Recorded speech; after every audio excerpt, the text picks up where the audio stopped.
Well, here's my aha for this week, and I hope you can all hear me because I'm doing it directly from the computer. Um, so we're going to talk about generation text and what's happening here.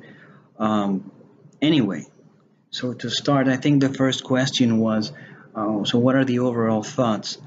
Well, first off, the overall thoughts are they're a mixture of things because the one thing I have noticed, the one thing I have seen here is that we are being driven, we are heading in a direction that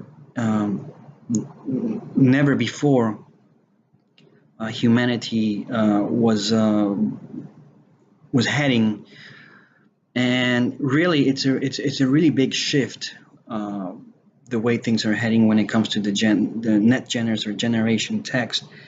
And one thing that it's really interesting about the book, it's how it describes it seems to go, it's emphasizing generation text as people who are kids and who are teenagers, um, and after the research that I've been doing and that I think we've all been doing, we are getting to different types of broad terms, and there is really a lot to say because I realize that there's really no uh, single term that truly specifies who are generation or net geners, right? I found Generation Z, Generation Y, Millennials, and digital natives. I want to talk about my thoughts regarding digital natives. I believe that after everything we've been seeing so far, perhaps the best term that encompasses all of these generations is probably more suitable to say digital natives. And I think, why do I say digital natives? Because we know that there are different age ranges, say from 1982 to 1996, from the 90s to about 2012, um, when it comes to Generation Y and Generation Z. Millennials, like me, come from 1982 pretty much to the present. And I think that it's not really well defined. That's why I would go with the term digital natives. I think it's the best suited. And I think digital natives it's mostly appropriate because when you really think about it, when you all really think about it, uh, we are, even though we're not, say we were, I wasn't born in the 90s or after 2000, but I think that we form part, millennials are part of digital natives because we form part of the generation that was introduced to the changing video games, to the music, to downloading music, to see asses. I remember when Yahoo came out, Gmail, Yahoo Mail, AOL. Take for instance, I remember using ICQ and MSN Messenger, and it was very surprising for me when I remember doing making calls to Russia from MSN Messenger, and it had a cost just like Skype has a cost. And so I think it's better to use the term digital natives. That's what I think. Uh, but we are going through a fast-paced tempo when it comes to all these changes and the way the young children and the say the teenagers are facing. So moving on, there are many things that were interesting to me. For example, uh, let me. I want to start with a quote of Albert Einstein, and I have it here. He basically said, "I fear the day when technology overlaps with our humanity, the world would only have a generation of idiots." And in a way, this seems to be very true. Now, what did I find most interesting regarding the readings? Well, one of the things that I found most interesting is when it comes to the teenagers now, Generation Text, lacking social skills and having, I think, the example about impulse control, and I think it's very true because it's these devices are keeping people in their own world, and they're not allowing people, youngsters, including myself to some extent, to socialize. And I think that's one of the biggest difference we had back then. We were introduced to the internet. I remember in the 90s, and but we were still socializing. So that's the big gap I see happening nowadays. I see my nieces and stuff, and they're always with their iPods and stuff and whatnot, right? Um, so these two, impulse control and social skills, are something that's been seen. That's one of the things I found most interesting. And getting to the, which is part of my aha, is that when it comes to the NPR program, I noticed that it was very, very positive, which is good. But I noticed they didn't really touch much the negative aspects of it. And I think that what Dr. Ozit says here about impulse control and social skills have to do a lot with the negative aspect.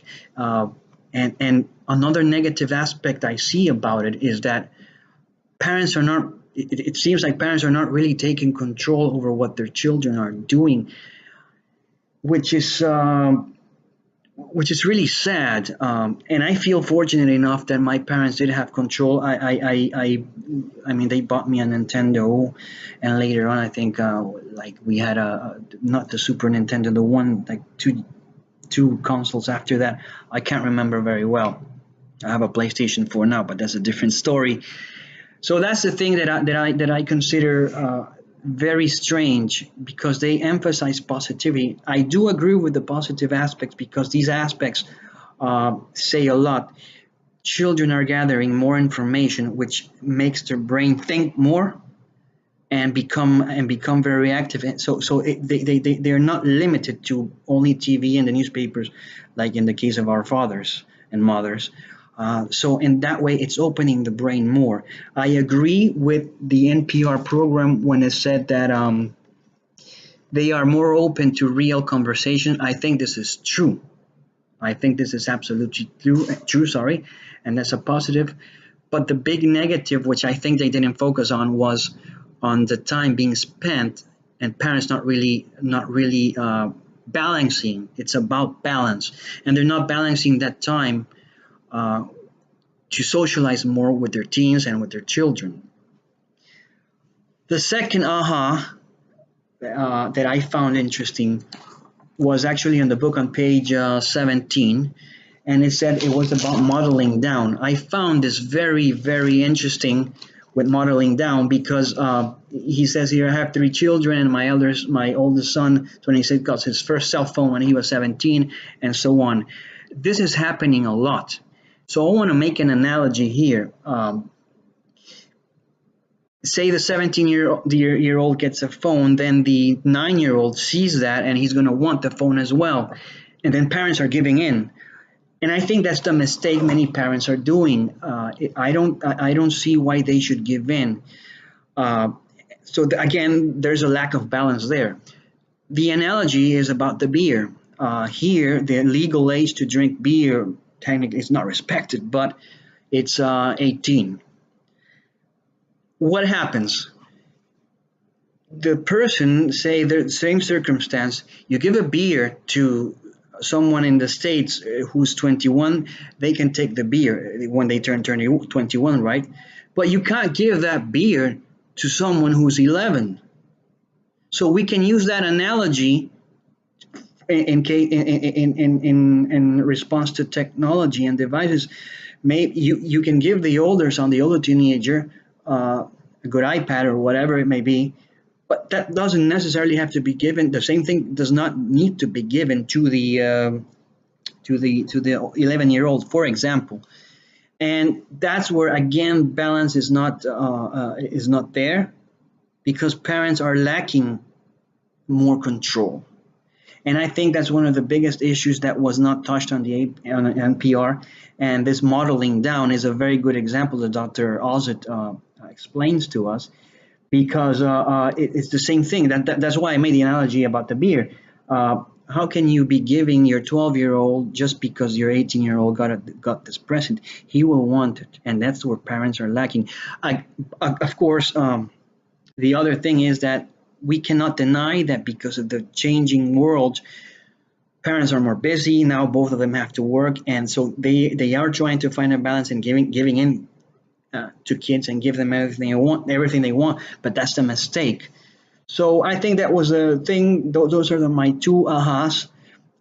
It's about the balance, and it's about modeling down versus the so much positivity in the NPR. And that was precisely my one of my confusing points. Was also my second aha when it comes to the modeling down. Why can't there be?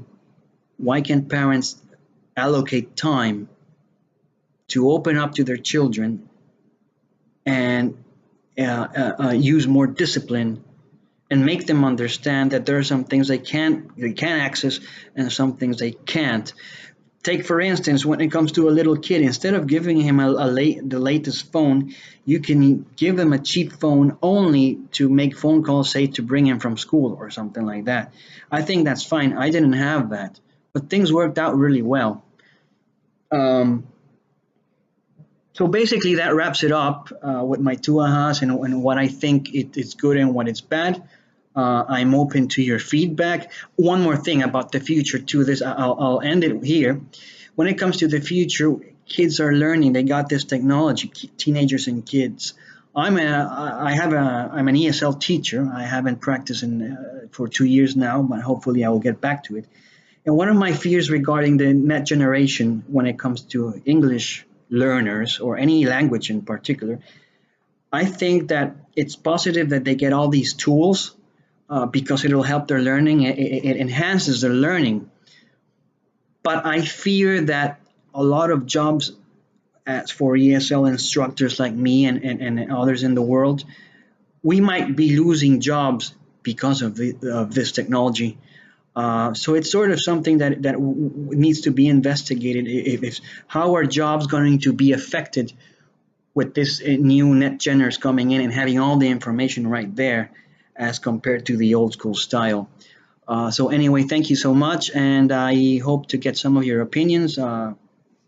Thank you.